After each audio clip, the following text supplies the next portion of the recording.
보혈을 지나 아버지 품으로 보혈을 지나 하나님 품으로 한 걸음씩 나가네. 보혈을 지나 보혈을 지나 하나님 품으로 보혈을 지나 아버지 품으로 보혈을 지나 하나님 품으로 한 걸음씩 나가네. 다시 한번 고백합시다. 보혈을 지나 보혈을 지나 하나님 품으로 보혈을 지나 아버지 품으로 보혈을 지나 하나님 품으로 한 걸음씩 나가네. 존귀한 주 보혈이 내 영을 새롭게 하시네. 존귀한 주 보혈이 내 영을 새롭게 하네. 보혈을 지나 보혈을 지나 하나님 품으로 보혈을 지나 아버지 품으로 보혈을 지나 하나님 품으로 한 걸음씩 나가네. 보혈을 지나 보혈을 지나 하나님 품으로 보혈을 지나 우리 아버지 품으로 아버지 품으로 보혈을 지나 하나님 품으로 한 걸음씩 나가네. 존귀한 주 보혈이 내 영을 새롭게 하시네. 존귀한 주 보혈이 내 영을 새롭게 하시네. 존귀한 주 보혈 존귀한 주 보혈이 내 영을 새롭게 하시네. 존귀한 주 보혈이 내 영을 새롭게 목소리 높여 존귀한 주 보혈 존귀한 주 보혈이 내 영을 새롭게 하시네. 존귀한 주 보혈이 내 영을 새롭게 하네. 바다 같은 주의 사랑 바다 같은 주의 사랑 내 맘속에 넘치네.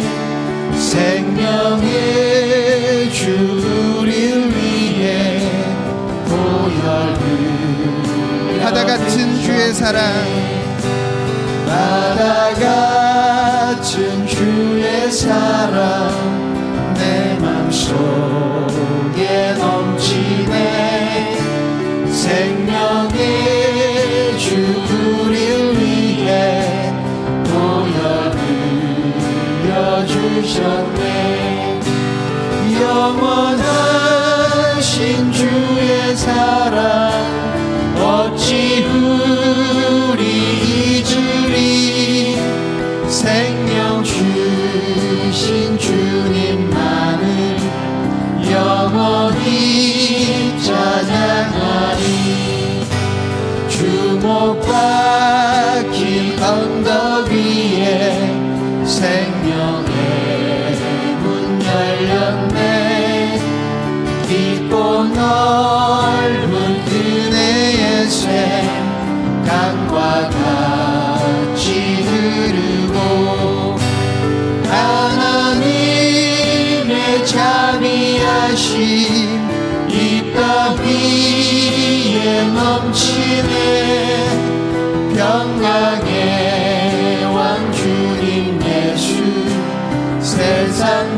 생명의 주 나를 위해 고백비를 쏟을 때 바다 같은 주의 사랑 그의 자비 넘치네 그 사랑 누가 잊으리 그 찬양 누가 멈추리 그의 사랑 그의 자비 영원히 기억되리 그 사랑 누가 잊으리 그 사랑 누가 잊으리 그 찬양 누가 멈추리 그의 사랑 그의 자비 영원히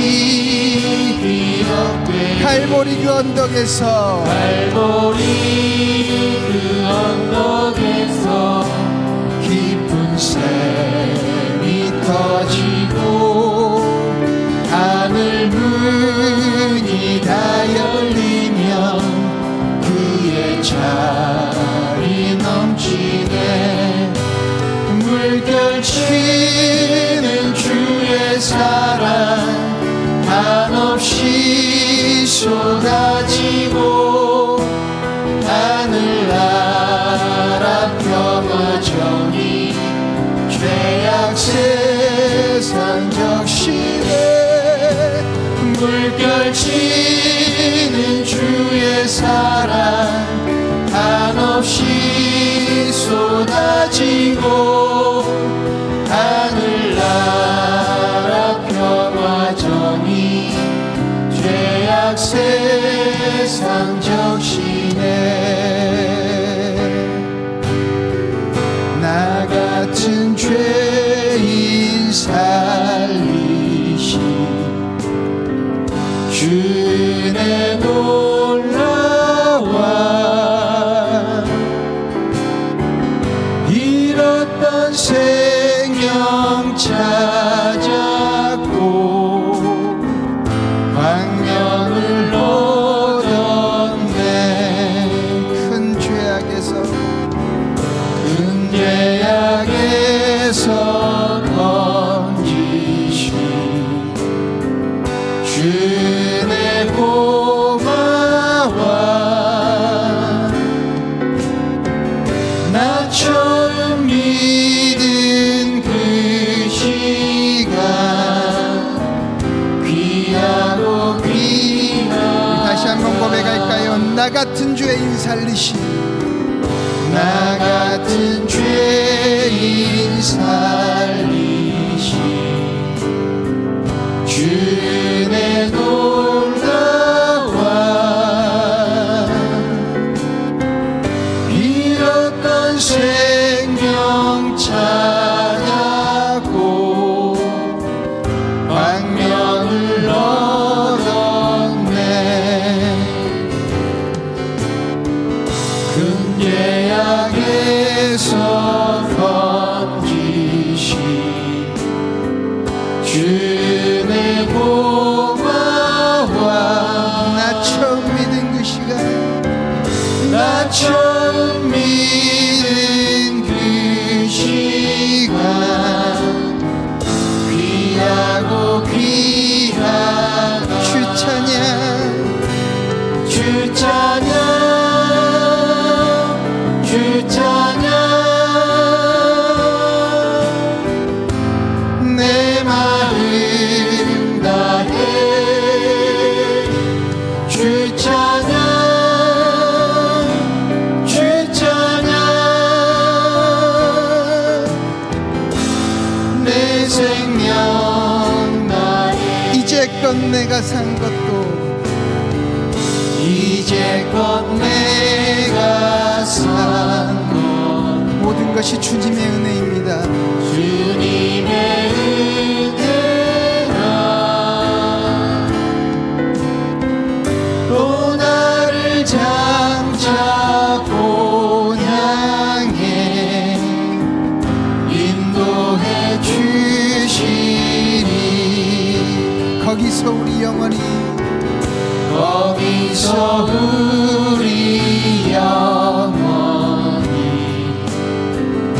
주님의 은혜로 해처럼 밝게 살면서 주 찬양하리라. 주 찬양, 주 찬양, 주 찬양. 내 마음 다해 주 찬양, 주 찬양.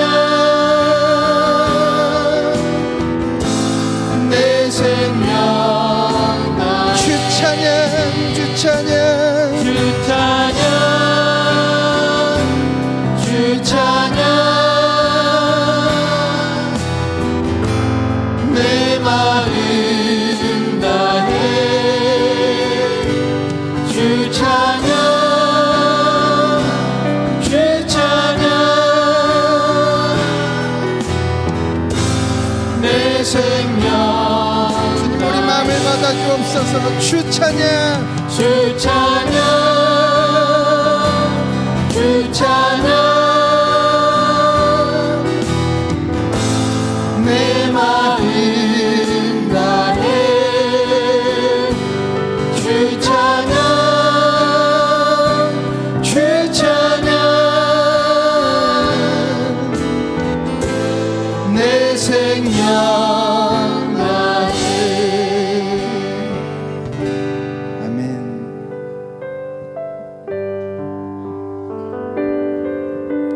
주님의 보혈의 은혜로 우리가 새 생명을 얻었습니다. 우리가 이 시간 결단하며 이 찬양하길 원합니다. 우리 온 마음을 다해서 이 세상에 주님을 전하기를 우리 간절한 심정을 담아 결단의 마음으로 이 찬양하며 나가시겠습니다.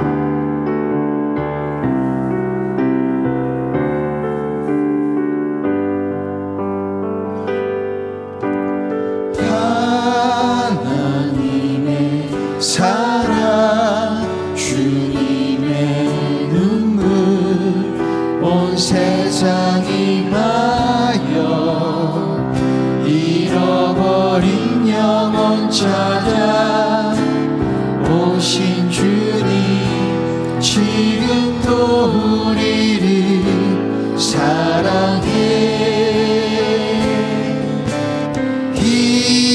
2000년 전 하늘 보좌 버리고 이 땅에 오신 주, 하나님 어린 양 되사 생명 주며 이를 증거하라 하시네.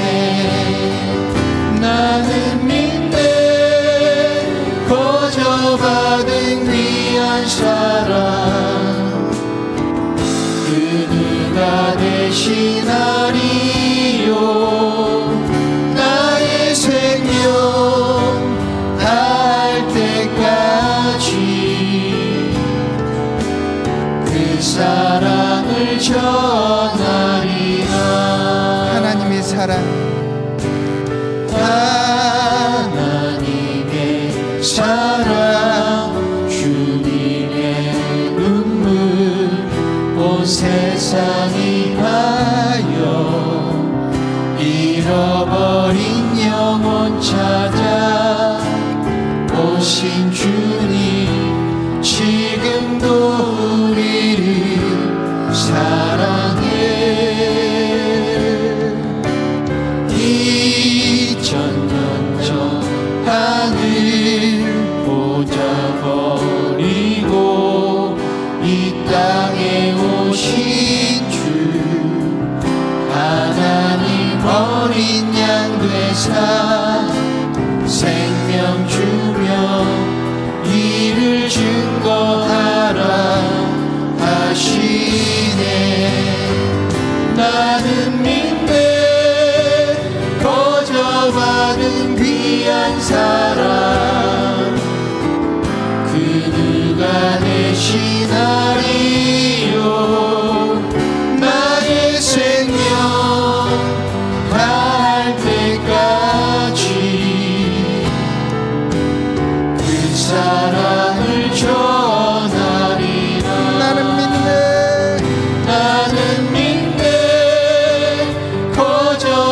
인정받은 귀한 사랑 그 누가 대신하리요 나의 생명 갈 때까지 그 사랑을 전하리라 나의 생명 다할 때까지 나의 생명 갈 때까지 그 사랑을 전하리라.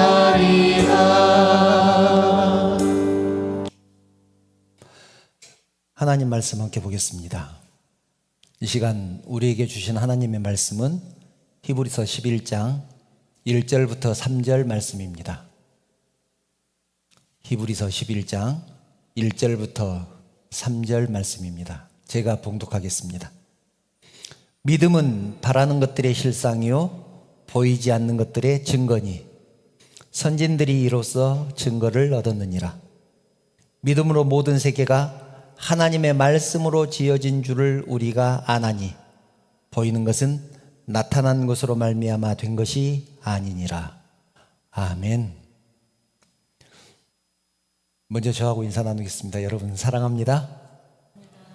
사랑합니다. 축복합니다. 옆에 분들과도 인사 나누겠습니다. 사랑합니다. 축복합니다. 잘 오셨습니다. 오늘부터 3시간에 걸쳐서 믿음의 본질에 대해서 함께 나누려고 합니다. 믿음이란 과연 무엇인가? 우리가 믿음을 어떻게 이해해야 신앙생활을 하는데 조금 더 나에게 유익이 될 것인가? 이 관점에서 말씀을 함께 살펴보려고 합니다. 우리가 믿는다고 하는 것은 무엇을 믿는 것일까요? 무엇을 믿어야 믿는다고 할까요? 사실을 믿는 것일까요? 진실을 믿는 것일까요? 또 성경을 믿는 것은 어떻습니까? 사실을 믿습니까? 진실을 믿습니까? 이렇게 질문하면 사실은 뭐고 진실은 뭐야? 그렇게 생각할 수 있습니다. 사실은 팩트고 진실은 true입니다. 그게 그거 아닌가 생각할 수 있지만 그것은 전혀 다릅니다. 저는 말씀을 준비하면서 자꾸 명제라는 말이 생각이 났습니다. 이 명제는 수학적인 용어인데요. 중학교 교과서에 나온지 고등학교 교과서에 나온지 잘 모르겠습니다만 수학 시간에 명제라는 말이 나옵니다. 참인지 거짓인지 분명하게 구별할 수 있는 것을 명제라고 합니다. 참인지 거짓인지 구별할 수 있는 것, 이것을 명제라고 합니다. 그러니까 참인지 거짓인지 구별할 수 없으면 그것은 명제가 아닙니다.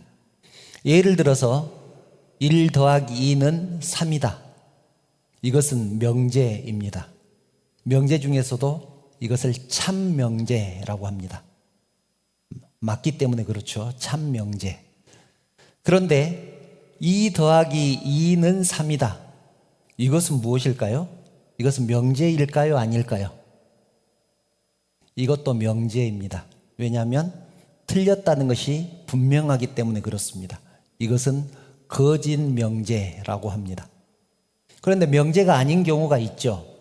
예를 들어서 국화는 장미보다 예쁘다. 이것은 어떤 사람은 그렇게 생각할 수도 있지만 그렇게 생각하지 않는 사람도 있죠. 국화가 장미보다 예쁘다는 것을 증명할 방법이 없습니다. 그래서 이것은 명제라고 하지 않습니다. 오늘 날씨 참 좋다. 누구누구 집사님은 키가 참 크다. 이런 것들은 명제라고 할 수 없습니다. 우리는 보통 우리의 신앙이 어려운 이유, 우리가 신앙생활 하면서 힘들어하는 이유가 무엇이냐면 사실과 진실이 항상 같을 것이라고 생각하기 때문에 그렇습니다. 사실과 진실이 언제나 같을 것이다. 그런데 사실과 진실이 항상 같지 않을 수도 있습니다. 다를 수도 있습니다. 볼까요? 예를 들어서 여기에 지금 빨강 풍선이 하나 있다고 가정을 합니다. 빨간 풍선이 있습니다. 풍선이 빨갛다는 것은 사실입니다. 이것은 팩트죠. 이것은 팩트라고 합니다.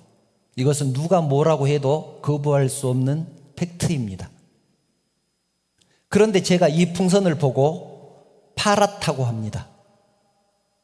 빨간 풍선을 보고 파랗다고 합니다. 그것은 사실이 아니죠. 왜냐하면 이 풍선은 빨간색이기 때문에 그렇습니다. 그런데 웬일인지 제가 계속해서 이 풍선을 파랗다고 합니다. 계속해서. 몇 번을 물어봐도 계속해서 파랗다고 합니다. 여러분 잘 들으시기 바랍니다. 그러면 여러분들은 몇 가지 반응으로 나누어질 것입니다. 몇 가지 반응을 하겠죠. 첫 번째는 목사가 그것도 몰라? 그런 말을 하는 사람도 있을 것이고, 두 번째는 목사가 거짓말을 하네? 그렇게 생각하는 사람도 있을 것이고, 세 번째는 목사님이 저렇게 말한 데는 분명히 무슨 이유가 있을 거야. 그렇게 생각하는 사람도 있을 것이고, 아마 극소수이기는 하겠지만 목사님 말이니까 파란색이야. 그런 사람도 있을 것입니다. 대충 이런 범위 안에 들지 않을까요? 그렇게 생각이 됩니다. 지금부터가 굉장히 중요합니다. 잘 들으세요. 제가 계속해서 파란색이라고 하니까 여러분들이 도대체 왜 저럴까? 그러면서 그 이유를 찾아봤습니다. 그랬더니 제가 파란색 안경을 끼고 있었습니다. 이유를 찾았죠. 그러면 어떻습니까? 아, 그래서 파랗다고 했구나. 그렇게 여러분들이 알게 됐죠. 그러면 제가 한 말이 거짓입니까? 참입니까? 진실입니까? 아닙니까? 제가 한 말, 제가 파랗다고 한 말은 진실입니까? 아닙니까? 진실이죠. 제가 거짓말을 한 것은 아니잖아요. 제 눈에 파랗게 보였기 때문에 파랗다고 말을 한 것이기 때문에 거짓말한 것이 아닙니다. 거짓은 빨강색으로 알고 있으면서 파랗다고 한 것이 거짓말입니다. 그렇죠? 저는 진실을 말했으니까 그것이 사실과 달랐을 뿐이지 거짓말을 한 것은 아니다. 이것을 헷갈리시면 안 됩니다. 우리가 믿음 생활하면서 신앙생활하면서 힘든 이유, 갈등을 하는 이유, 딜레마에 자꾸 빠지는 이유가 이것을 헷갈리기 때문에 그렇습니다. 중요한 포인트는 풍선이 빨갛다는 것은 사실이고 내가 풍선이 파랗다고 말한 것은 진실입니다. 이것은 사실과 진실이 다른 경우입니다. 이해하시겠습니까? 이것은 믿음을 이해하는 데 굉장히 중요합니다. 이것을 이해하셔야 오늘 말씀을 잘 이해할 수가 있습니다. 그러면 제가 처음에 질문 드렸죠. 여러분들은 사실을 믿습니까? 진실을 믿습니까? 결론부터 말씀드리면 우리는 진실을 믿습니다. 진실을 믿습니다. 더 중요한 것은 우리는 진실을 믿는데 그것이 사실이라고 믿습니다. 왜 그렇습니까? 하나님의 말씀을 증명할 수 없기 때문에 우리는 사실을 믿을 수가 없죠. 그래서 진실을 믿습니다. 그런데 하나님은 신실하신 하나님이고 거짓이 없으신 분이라는 것을 믿기 때문에 하나님의 말씀이 사실임을 믿습니다. 그럼에도 불구하고 사람들이 믿음을 갖기 어려운 이유는 하나님의 말씀을 자꾸 확인하고 증명하려고 하기 때문에 그렇습니다. 그런데 증명할 수 없기 때문에 갈등을 합니다. 힘들어합니다. 기독교 백과사전에는 믿음의 정의를 이렇게 설명을 합니다. 믿음은 새로운 지식을 발견하는 것과는 달리 계시에 응답하는 것이다. 새로운 지식을 발견하는 것이 아니고 계시에 응답하는 것이다. 그래서 신앙의 대상은 하나님이다. 신앙이라는 것은 신념이라기보다는 신뢰다. 추상적인 지식이기보다는 인격적인 관계의 문제이다. 이렇게 설명을 하고 있습니다. 믿음은 하나님에 대한 우리의 반응입니다. 하나님에 대한 우리의 반응. 그러므로 신앙의 대상은 하나님입니다. 신념은, 저기서 말하는 신념은 자기 스스로를 믿는 것을 신념이라고 합니다. 나는 할 수 있어. 나는 이룰 수 있어. 나는 성공할 수 있어. 이것은 신념입니다. 그런데 신뢰는 믿음의 대상을 믿는 것을 신뢰라고 합니다. 다른 사람을 믿는 것은 신뢰한다고 합니다. 그것을 신념이라고 하지 않습니다. 특히 하나님을 믿는 것을 신뢰, 거기에서 더 나가서 신앙이라고 말을 하는 것입니다. 그리고 제일 중요한 말씀, 밑줄 그어진 거, 인격적인 관계의 문제다. 이것이 진실과 오늘 설명하고자 하는 말씀드리고자 하는 내용과 일맥상통하는 것이죠. 인격적인 관계가 됐을 때 이 말을, 이분이 하는 말을 진실이지만 그것이 사실이라고까지 믿어지는 것이죠. 인격적인 관계라는 것이 뭡니까? 저분이 하는 말은 틀림없어. 저 사람이 하는 말은 팥으로 메주를 쓴다고 해도 저 사람 말은 맞아. 그분이 하나님인 경우에 그것을 신앙, 믿음이라고 말을 하는 것입니다. 이 말씀 꼭 기억하시기 바랍니다. 믿음은 하나님의 말씀에 대한 우리의 반응이고, 신앙의 대상인 하나님을 믿는 것이고, 하나님과의 인격적인 관계를 말하는 것이다. 이 말씀을 한마디로 정리하면, 믿음은 지금 하는 말이 사실인가 아닌가는 중요하지 않고 누가 그 말을 했는가가 중요하다는 것이죠. 박 목사가 말을 하면 사람의 말이기 때문에 그럴 수도 있고 아닐 수도 있죠. 때로는 착각할 수 있죠. 아까 처음에 말씀드린 대로 내가 색안경을 끼고 있을 수도 있죠. 나는 거짓말을 한 것이 아니지만 사실이 아닌 것을 말할 수도 있습니다. 사람이기 때문에 그렇습니다. 그런데 하나님은 그렇지 않습니다. 하나님은 분명하게 사실만 말씀하시는 진실하신 하나님. 그래서 하나님의 말씀을 진리라고 말씀하는 것 아니겠습니까? 그래서 이 말이 맞고 틀리고는 우리가 판단할 수 없는 영역이기 때문에 누가 이 말을 했는가가 중요하다는 것입니다. 하나님이 하신 말씀이기 때문에 이 말은 사실이다. 그것이 신앙이다라는 말입니다. 그럼에도 불구하고 정말로 많은 사람들이 끊임없이 성경이 참 명제인지 거짓 명제인지 증명하려고 노력했습니다. 이것은 참인가 거짓인가? 그런데 사람이 그것을 증명할 수 있습니까? 증명할 수 없죠. 왜 그렇습니까? 지난 2시간에 걸쳐서 그 이유를 제가 간단하게 설명을 드렸습니다. 2가지 이유 때문인데, 첫 번째는 내가 빛에 대해서 사람의 언어로 아무리 설명을 해도 빛을 설명할 수 없는 것처럼 사람의 언어로 하나님에 대해서 온전히 설명할 수가 없기 때문에 그렇습니다. 영이신 하나님이 육신의 언어를 가지고 어떻게 온전하게 설명할 수 있겠습니까? 그것은 불가능하죠. 그것이 첫 번째 이유입니다. 두 번째 이유는 혹시 내가 만약에 설명을 잘 할 수 있다고 쳐도 한 번도 빛을 본 적이 없는 사람이 빛에 대해서 이해할 수 없는 것처럼 사람들은 하나님을 온전히 이해할 수 없기 때문에 그렇습니다. 내가 잘 설명을 해도 사람들은 하나님을 온전하게 이해할 수 없습니다. 그래서 우리가 하나님을 믿는 것, 하나님이 믿어지는 것은 은혜라고 하는 것입니다. 내가 증명해서 이해가 되기 때문에 믿는 것이 아니라 그냥 믿어지는 것입니다. 그래서 은혜라고 하는 것이죠. 그래서 하나님은 우리가 하나님을 이해하기 가장 쉬운 방법을 우리에게 제시를 하셨는데, 그것은 하나님을 만난 사람들을 우리에게 소개하는 것입니다.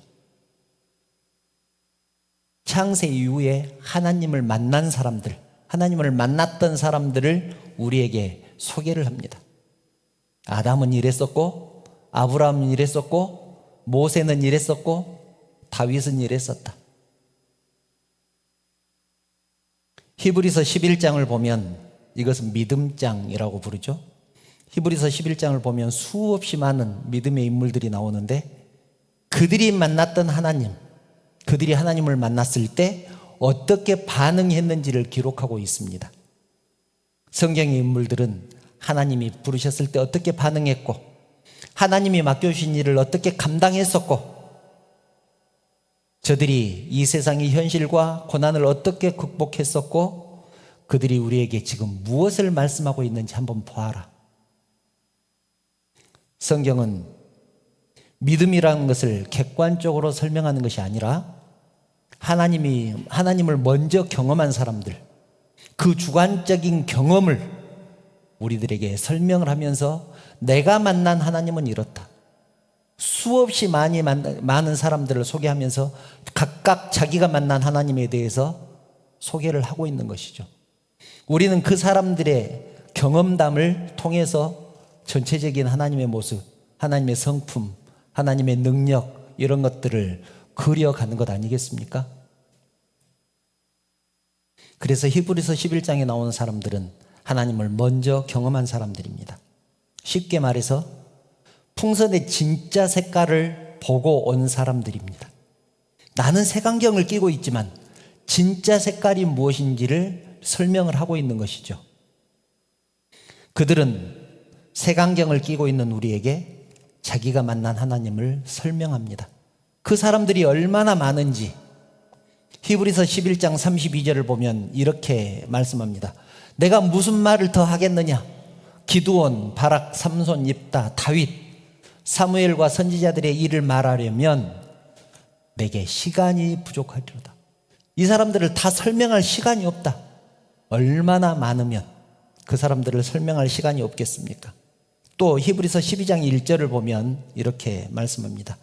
우리에게 구름같이 둘러싼 허다한 증인들이 있다.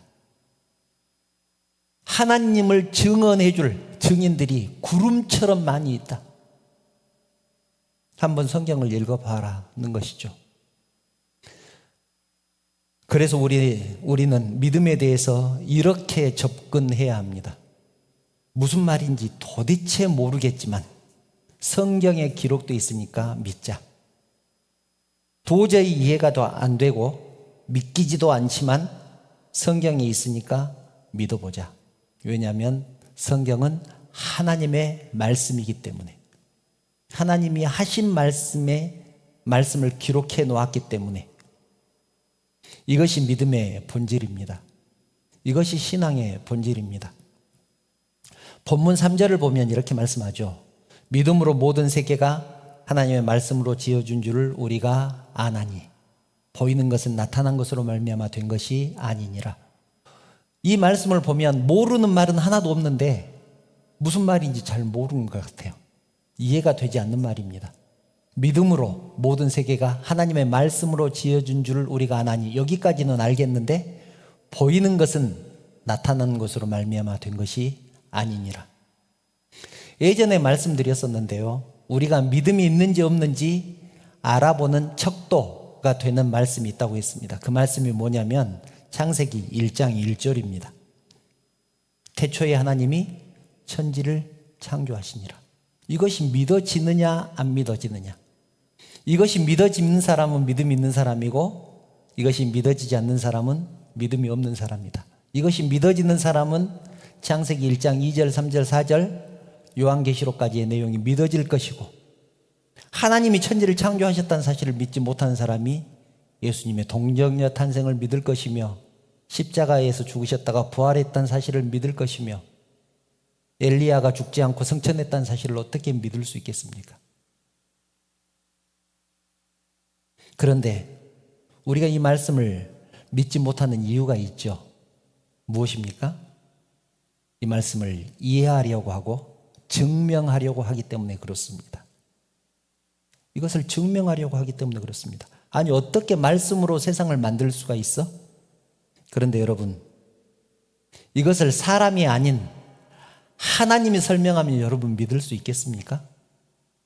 이해할 수 있겠습니까? 그렇지 않습니다. 하나님은 우리가 이해할 수 있는 영역이 아닙니다. 우리의 이해를 초월하신 분입니다. 사람은 3차원을 산다고 합니다.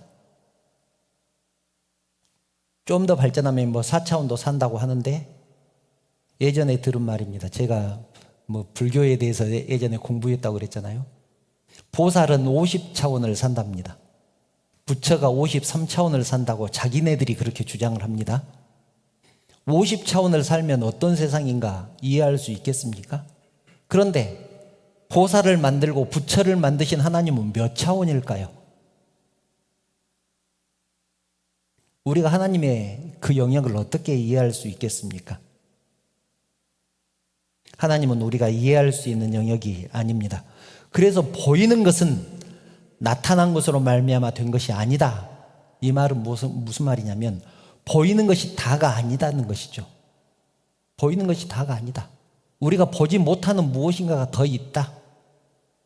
그래서 믿음으로라고 시작을 합니다. 그 말씀이 믿음으로 모든 세계가 하나님의 말씀으로 지어진 줄을 우리가 아나니. 믿음이 없으면 하나님이 말씀으로 세상을 만들었다는 것을 우리가 알 수가 없다는 것이죠.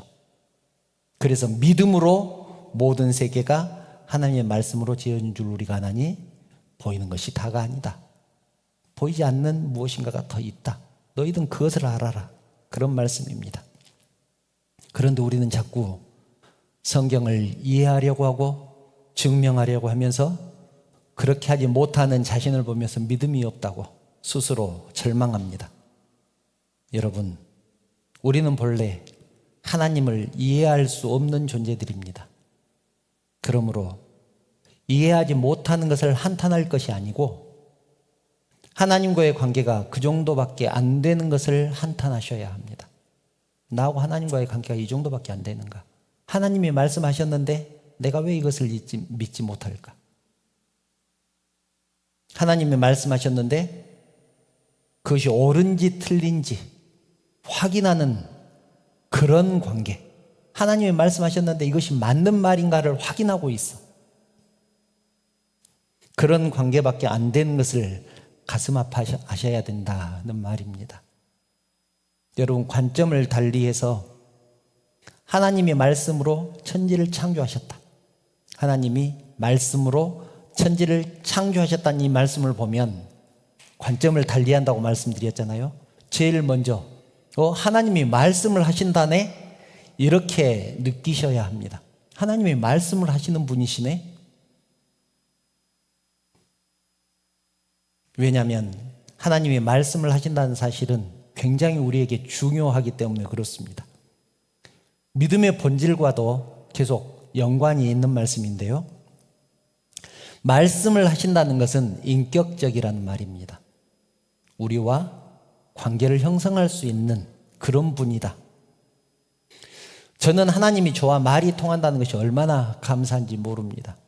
제가 기도할 때 거룩하신 하나님 영광 받으시옵소서 그렇게 기도합니까? 그것은 공기도할 때 그렇게 기도하죠. 제 개인 기도할 때는 그렇게 기도하지 않습니다. 하나님, 오늘 피곤합니다. 하나님, 어떻게 할까요? 하나님, 누가 아프다고 하는데 하나님, 그에게 위로를 주십시오. 낫게 해주십시오. 하나님, 누가 지금 시험을 앞두고 있습니다. 마음이 얼마나 답답할까요? 얼마나 두렵고 떨릴까요? 그에게 평강을 주시옵소서. 좋은 결과 얻을 수 있도록 하나님 축복해 주십시오. 그렇게 기도하죠. 이것은 대화 아니겠습니까? 저는 하나님께 그렇게 말씀을 드립니다. 하나님은 저에게 때로는 응답으로, 때로는 거절로 대답을 해 주십니다. 여러분, 정성을 들인다는 것과 그 대상이 응답하는 것은 전혀 다른 문제입니다.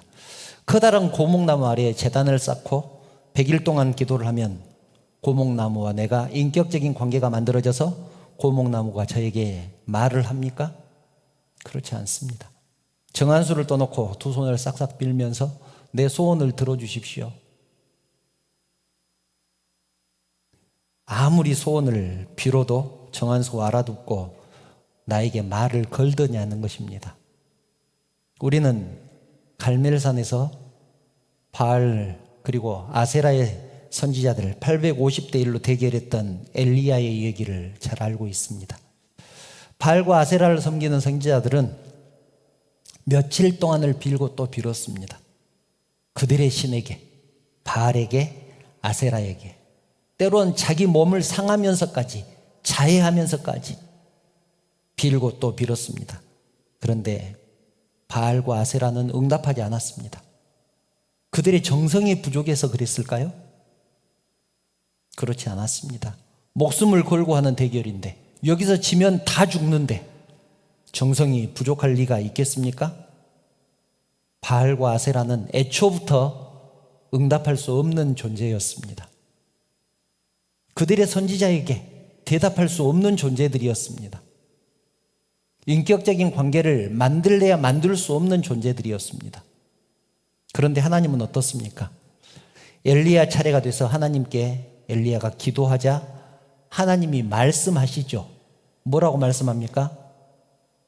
제단 위에 물을 붓고 제단 주위에 또랑을 파고 거기에 물을 채워라. 하나님이 먼저 말씀하시지 않습니까? 엘리야가 그렇게 했더니 그 젖은 재물과 또랑에 채워진 물까지 하나님이 한꺼번에 태우셨습니다. 여러분, 하나님이 재물을 태우신 것도 중요하지만 여기서 우리가 눈여겨보아야 할 것은 하나님이 엘리야하고 대화를 하신다는 것입니다. 우리가 믿는 하나님은 그런 분입니다. 우리에게 찾아오시고 우리에게 하나님의 뜻을 말씀하시는 분입니다. 하나님이 우리와 말이 통하는 사이라는 사실이 얼마나 감사한지. 엘리야와 인격적인 관계를 가지신 그 하나님이 우리하고도 인격적인 관계를 맺기를 원하신다는 사실을 믿으시기 바랍니다. 이제 말씀을 정리합니다. 우리가 살아가면서 세상에서 또는 교회에서 서로 간에 갈등이 있는 이유가 무엇입니까? 저를 포함해서 우리 모두는 서로 다른 색안경을 끼고 있기 때문에 그렇습니다. 그래서 제가 빨강색 풍선을 파란색이라고 말한 것 아니겠습니까? 우리는 모두 색안경을 끼고 있습니다. 그것이 우리의 경험일 수도 있고 우리의 지식일 수도 있고 살아온 환경일 수도 있습니다. 저마다 다 다릅니다. 어떤 사람은 파란색, 어떤 사람은 빨간색, 어떤 사람은 노란색. 이해하는 것이 다르고 그것에 대한 반응도 다 다릅니다. 그러니 갈등이 있을 수밖에 없지 않겠습니까? 그래서 신앙이라는 것은 자기가 쓰고 있는 이 색깔의 안경을 벗는 것에서 시작합니다. 내가 쓰고 있는 안경을 벗어야 제대로 된 것이 보이지 않겠습니까? 자기의 경험, 자기의 지식, 자기의 생각, 고집, 자존심 이런 것들을 다 내려놓는 것이 안경을 벗는 것이죠. 그런 것들을 다 내려놓고 하나님의 말씀을 받아들이는 것입니다. 안경을 벗기 전에는 절대로 알 수 없었던 진짜 색깔을 보는 것입니다. 사랑하는 성도 여러분, 성경에 나오는 수많은 성경의 인물들은 하나님을 먼저 경험했던 사람들입니다. 자기가 경험한 하나님에 대해서 말씀하면서 이것이 신앙이다, 이것이 믿음이라고 증언합니다. 우리는 하나님의 신실하심을 믿기 때문에 이해가 되지 않아도 도저히 설명할 수도 없고 증명할 수도 없지만 그럼에도 불구하고 믿는 것입니다. 믿음은 관계를 전제로 한다는 사실을 기억하시기 바랍니다. 관계가 깨지면 그 사람 말이 믿어지지 않는 것처럼, 들으려고도 하지 않는 것처럼 하나님과의 관계가 깨지면 하나님의 말씀이 귀에 들어오지 않는 것입니다. 하나님의 말씀을 읽기는 읽어도 그것이 믿어지지가 않을 뿐만 아니라 나에게 하신 말씀이라는 사실도 받아들여지지가 않는 것입니다. 그래서 하나님과의 관계가 중요합니다. 하나님과의 인격적인 관계를 형성함으로 신실한 믿음의 소망, 또 스스로의 믿음을 키워가는 우리 모두가 되시기를 주님의 이름으로 축원합니다.